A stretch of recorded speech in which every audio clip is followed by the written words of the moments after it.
Patungo dito sa covered court ng Camp Chodolfo Bautista para sa kanyang kauna-unahang talk to the troops sa mga puwersa dito sa Sulu. And we strongly believe na hindi lamang ito yung kanyang pagtungo sa Sulu, kundi marami pa Mga sa mga kasama, susunod, ang ating lalo pat Pangulo, si President Rodrigo Roa Duterte. dito sa Sulu nagkaroon ng mga seringan ng kidnapping. Puntahan po natin ang Pangulo. Who's in command, kindly give the order of Tikas Pahinga.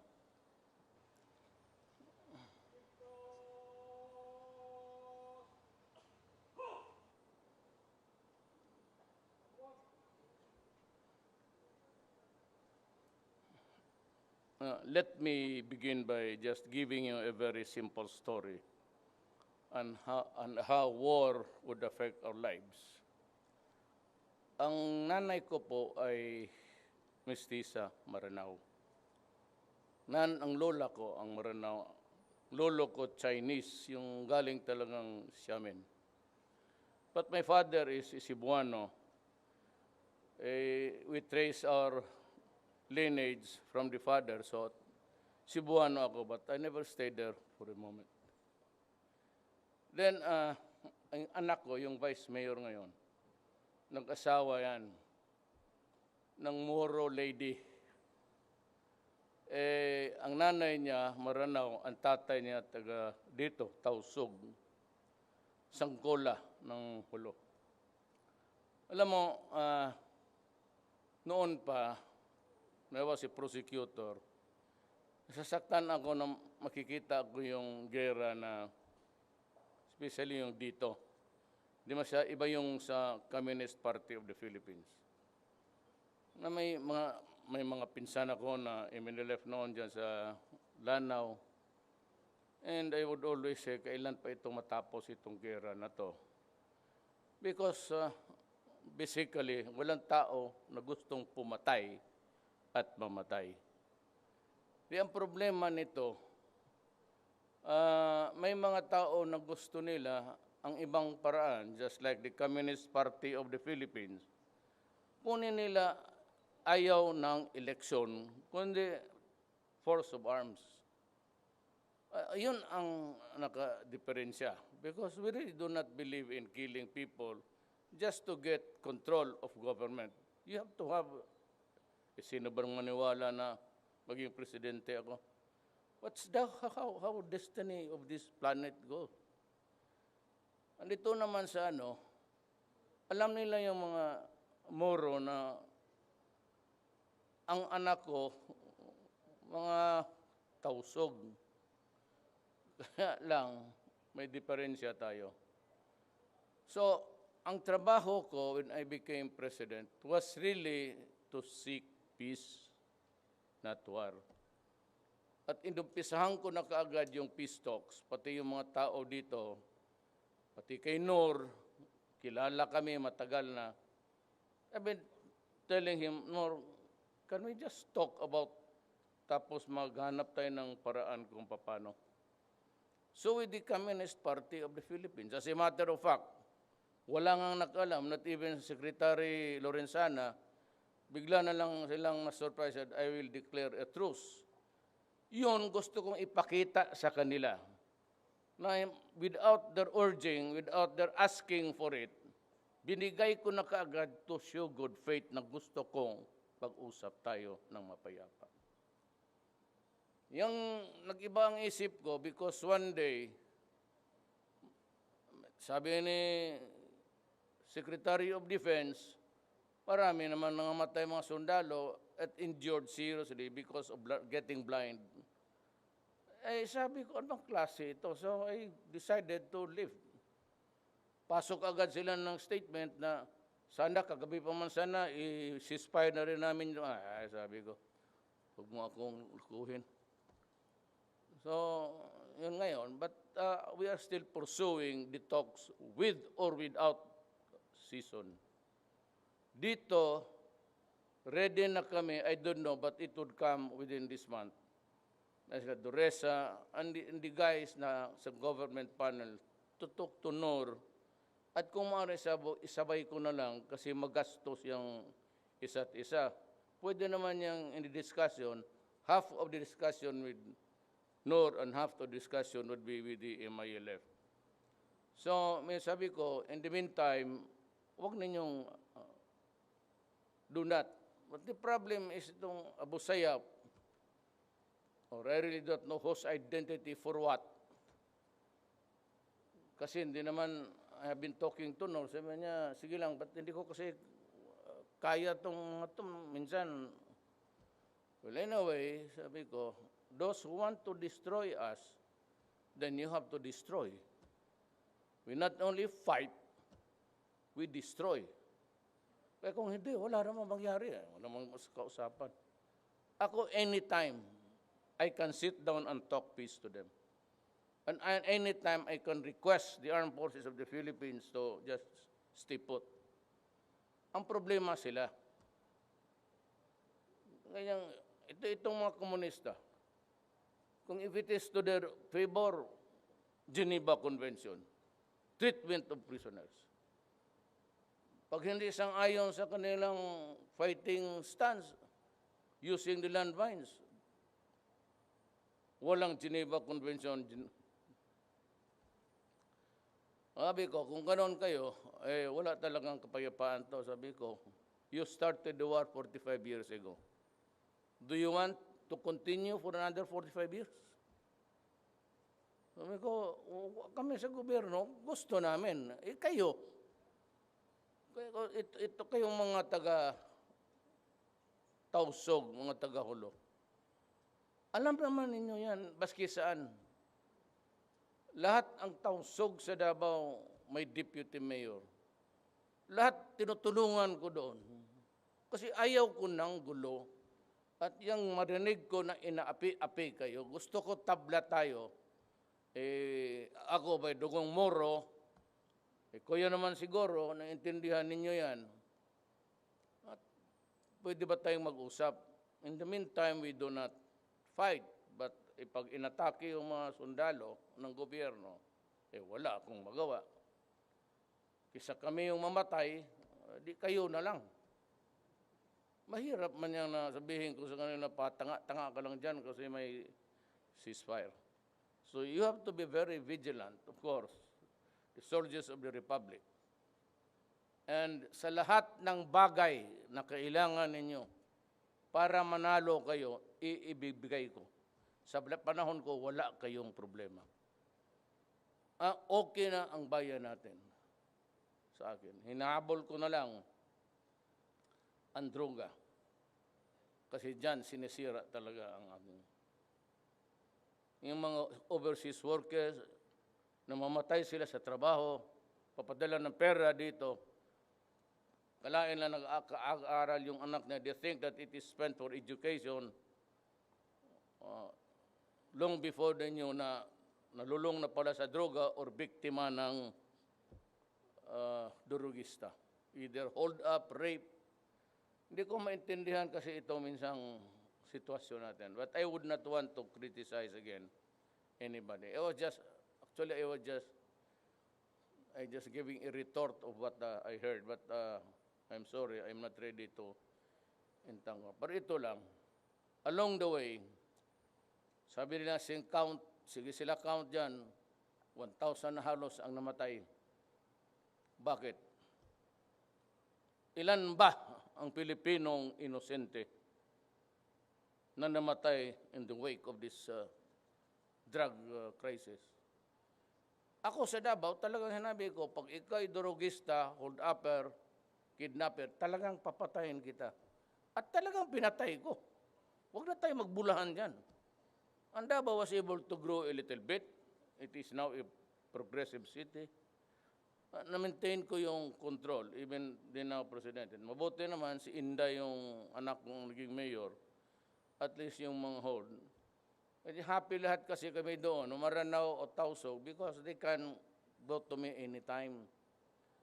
I have this connection with them. Doon, baski kunti lang, yung mga anak ko, mga apo ko, Tausog pareho. Isang linya ng ano ko, Tausog. So ayaw ko makipag-away sa inyo kung maaari. Mag-usap na lang tayo. I hate, of course, to kill people. But paunahan ang mga trupa ng gobyerno, mahirap yan. Pero if there's anybody more interested in this Philippines ngayon, especially peace with the Tausug and with the rest of Mindanao, ako.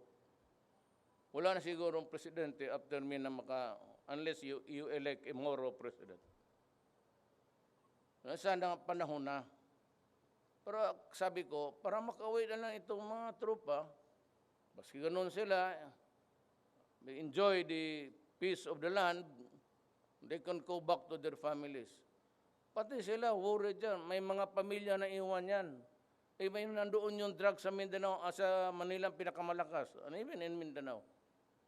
So, everybody is under stress.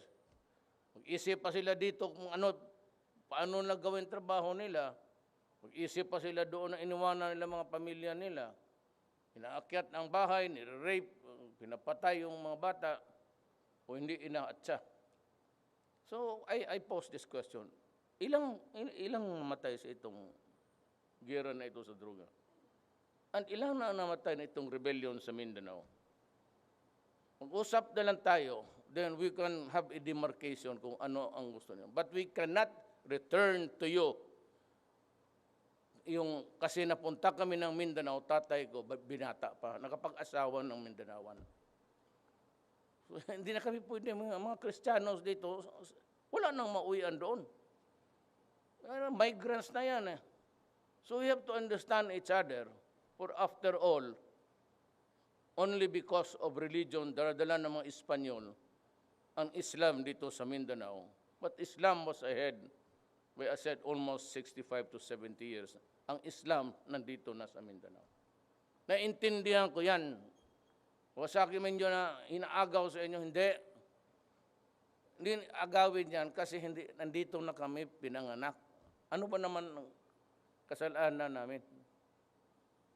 So I would like to appeal to all that we stop this war. I'm pleading para wala nagdugo. I will talk to you. Nahiya nga ako hindi makalabas sa kampo, but I have a briefing and I have to take off because kailangan mag-take off ako, may araw pa. Wala man ng, I cannot even provide you with sa actual, if you agree for a peace, I will lengthen the runway and make it operational day and night. Yan ang sinasabi ko sa inyo. And I will bring the Arab investors here para wala kayong masyadong dynamics. Garanti mo lang ako na gusto na ninyong maghinto sa away at mag-usap tayo. But lastly also, I address myself to you directly. Wala kayong problema. Lahat ng kailangan ninyo that would place you in a superior position to do your war, you will have it. As long as we are at war. Wala kayong problema. Lahat ng hiningi ninyo, inyong ospital, bago lahat, MRI, yung Barrick, it's a machine na yung matagal na, when you are not extracted easily, kasi may bakbakan pa. At you are, may gangrene ang medyo umiitim na, you can just, mayroon na yan doon sa And I have placed mga jet ko, binigay ko na sa armed forces sa inyo. Yung jet ko, ambulance. Even if there is only one patient, ilipad kayo, use the plane. Yung Fokker ng presidente yan. Kayo na ang sumakay, lalo na kung kayo ay kailangan ng medical attention, you can have it. Ako, mag-commercial na lang ako. Okay ang commercial. Wala namang problema, in-inspection naman lahat. So, what's the problem? Security risk, how can that be? May X-ray nga dyan Delikado ka lang kung buksan mo yung pinto ng aeroplano tapos lumundag ka doon. Hindi ng problema ng piloto yan. Problema na presidente na. So, I'm here to assure you na I'm renovating your one big building, original, sa medical center niyo, and I'm putting up another one. You have 4 state-of-the-art na karamihan sa inyo, kidney. Sa alat yan kasi minsan gulay lang, nilulubog ninyo sa para masarap. So, karamihan yung kidney, yung laser. Wala nang, may nakita ako niyan, yung laser light. Nakikita ko doon sa motor, pumuputok yung bato. Yun. Yung sakit na sa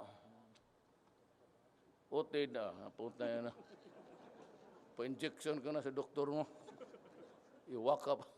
Mawakig ang punta. Ano ba bata? Kaya magbili ng kondon? Yan, iba yun. Mahirap yung may katika ng ganon. Kamot ka ng kamot, barilan dyan. So, I said, you'd not be wanting. There will never be a time magsabi na pabayaan ng armed forces, hindi nabigyan ito, hindi nabigyan nun. And even in the art of fighting, your equipments will be there. And we will have more of that. Sabi ko kay, bilhin mo kailangan para superior ang fighting natin, including the spirit. So, yan lang ang mensahe ko. Trabaho lang tayo for this republic. Yun naman mga tao talaga ang babayad sa atin. And at the same time, before I leave, I reiterate my commitment to the Moro people, to the Tausog, na gusto ko po matapos ang giran to at makauwi na rin ang sundalo, may mga pamilya rin sila. At maghintay na lang tayo ng gira sa China. Baka, gira rin tayo ng mga gago. Hirap yan. Medyo wala tayong missile, pero hand to hand, kaya. Kita mo, puro syagit mo lang. Kita mo ba kungpo-kungpo? If China has a state of the art, nakikinig sila dito sa akin real time. Marunong na yan, mayaman na. They have this electronic. Kaya sabihin ko rin sa inyo, yung droga, yung nagsibata nandoon na sa China. So there's a digital map there. May mga kami, pero wala kaming mukha, pangalan lang. Pero ilya lang, won't you see? Yan sila ang nagdidirect.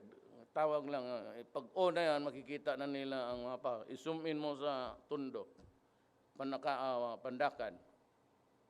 Pasok mo dyan, yung may tindahan dyan, no? Tapos, kunin mo yung pera, maya sa kami ng sitol, may kotse doon, ang pera number. How do we fight that? Punta tayo ng China. Kung ready na kayo ngayon, alis na tayo. Punta tayo doon.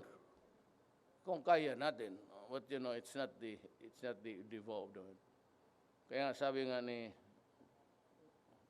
Ramos, tanungin mo lang sa mga sundalo kung paano ako na presidente. Ramos said na ganito yung gawin natin. Being the statesman of the Republic of the Philippines, sinundin ko. I had a soft landing sa judgment. Ganun lang. Huwag mo siyadong Hindi tayo apurado na makipag-gira. Apurado tayo na makipag-usap. So with that, I have to fly home. I have about a few minutes of light to take off. If you happen to, by the way, yung mga Medal of Valor ninyo, I met one in Bulusan. Medyo yung kamay niya hindi na masyado maganda. Binigay ko siya ng Magnum 357. Ginawaan ko siya ng holster dito. Kasi ang draw niya dito na. Sabi ko, mag-practice ka. Kasi yung isa medyo, yung dalawang Medal of Valor ninyo, bigyan ko rin ng yung mga caliber na hindi niya. Parang collection yan, matanda na ako. Nawala na sa akin yung trabaho na, mamatay ako sa trabaho nito. Wala na, I'm 71 years old. Binigay ko na sa mga anak ko, but if you, ibigay ko. ang sunod na Medal of Valor, taga rito, magpadala rin ako ng bagong baril at ipahiram ko sa inyo yung girlfriend ko. 1 month lang. Huwag mong ipasa sa iba. Yung sundalo ba naman, utang ina, all for one, one for all, nabuang na. Huwag dyan. Hindi kasali yan. Ano lang yan? Sabihin ko na, itong, baski anong klaseng mukha niya pagka Medal of Valor, gwapo yan, magandang lalaki yan. Huwag kang mag-alala. Totoo, one sidearm, maganda, at yung girlfriend ko na medyo, matanda na lang ito, yung bago akin lang. Yung luma yan. Maraming salamat po.